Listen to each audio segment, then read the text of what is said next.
Jeffries. Speaker Johnson said this morning that while there are no talks on the leadership level, there are talks among appropriators, bipartisan, bicameral. Can you give us an update on those talks? And is there any scenario where, if this thing keeps dragging on for weeks and weeks and weeks, that the Appropriations Committee could actually, and there would be no need for a stopgap because you could start passing individual appropriations bills, including addressing some of the issues that you're demanding?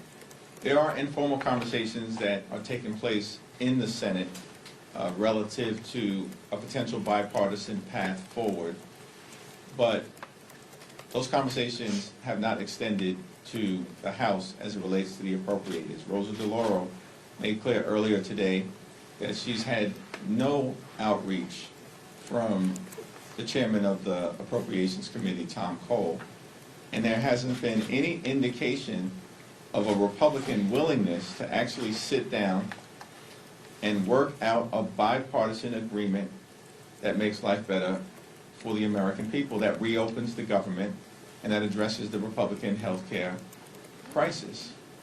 That's challenging. This is day 15 of the government shutdown. And what we've gotten from Republicans is Donald Trump has spent more time on the golf course than he spent talking to Democrats about reopening the government. Mike Johnson and House Republicans have been on vacation for 3 weeks with no indication that they intend to come back, notwithstanding the fact they shut the government down, are hurting everyday Americans, and refuse to address the health care crisis that they've created.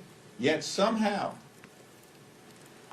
they found $40 billion to bail out Argentina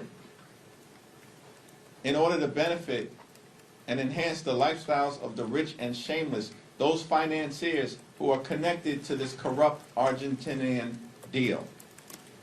But they can't find a dime to extend the Affordable Care Act tax credits, whose expiration is going to impact tens of millions of Americans. They can't find a dime. They can't be bothered to even sit down and have a conversation. In real time, the Republicans are showing the American people what they're all about. Cruelty is the point.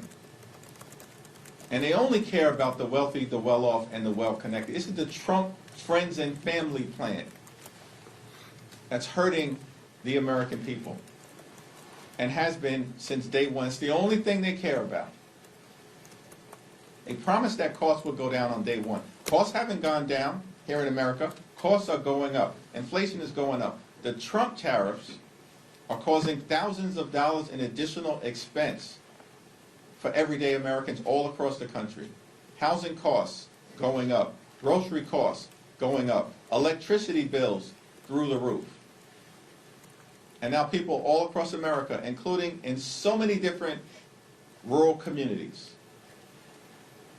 are about to experience dramatically increased health care costs that's unsustainable for them and for their families, and Republicans could care less.